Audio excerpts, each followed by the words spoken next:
എന്നാ പ്ലാൻ ചെയ്തിരിക്കുന്നു? എന്ത് പ്ലാൻ അല്ല പാലുകാച്ചിൽ അല്ല, ഞാൻ 20-ആം തീയതി അങ്ങനെ വലിയ കാര്യമായിട്ടൊന്നുമില്ല. ഞാനും എൻ്റെ വീട്ടിൽ പറഞ്ഞ പറയാനില്ല. അപ്പം ഒരു പ്രാവശ്യം ഞങ്ങളെ മീഡിയക്കാരൊന്നും വിളിക്കുന്നില്ല. അയ്യോ, ആരും വിളിക്കുന്നില്ല. കാരണം ഞാനൊക്കെ വിളിക്കാനായിട്ട് നിങ്ങൾ എല്ലാ സ്ഥലത്തും ഉണ്ട്. പിന്നെ വിളിച്ചിട്ടും കൂടി ഇതാക്കിയിട്ട് കണ്ടോണ്ട വയറ്റിൽ എന്തിനാണ് ചുമ്മാത്. കാരണം മറ്റുള്ള ആരും നന്നാവുന്നത് ആരും ഇതാകുന്നത് ആർക്കും ഇഷ്ടമല്ല. എന്തിനാണ് കണ്ടോണ്ട ഫ്രസ്ട്രേഷൻ കുരു പൊട്ടിക്കാനായിട്ട് ഞാൻ നിങ്ങൾക്ക് അതുകൊണ്ട് റീച്ച് കിട്ടും. പക്ഷേ എനിക്ക് കണ്ടോണ്ട് നമ്മൾ അത്രയും 2 പഞ്ചവത്സര പദ്ധതിയാണ്.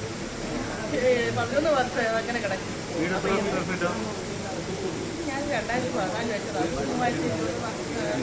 നാട്ടിലാണോ ഇവിടെ എറണാകുളത്താണോ? നാട്ടിൽ ഞാനത് 2014 വെച്ചതാണ്. കുറേശ്ശെ കാരണം ഞാൻ അവിടെ താമസമില്ല. പിന്നെ എന്തെങ്കിലും എന്തെങ്കിലും സംഭവിച്ചു കഴിഞ്ഞാൽ എന്താണെങ്കിലും നമ്മളിപ്പോൾ ലോക്ക്ഡൗൺ വന്നപ്പോൾ നാട്ടിലോട്ടല്ലേ നമുക്ക് പോകാൻ പറ്റും. വേറെ അന്യ നാടുകളൊക്കെ നമുക്ക് ക്യാഷ് വരുന്നില്ല. വീടെന്ന് പറഞ്ഞ എല്ലാവരുടെ സ്വപ്നമാണ് അല്ലേ? 10 വർഷം കൊണ്ടാണെങ്കിലും 10 വർഷം എന്ന് വെച്ച് കഴിഞ്ഞാൽ ഓരോരോ ചെറിയ ഓരോരോ പണി. അതിൻ്റെ ഒരു ലേബറിൻ്റെ ചാർജ് ഒന്നല്ല 2 ലേബറിൻ്റെ ചാർജ് ഡെയിലി ഞാനും കൂടി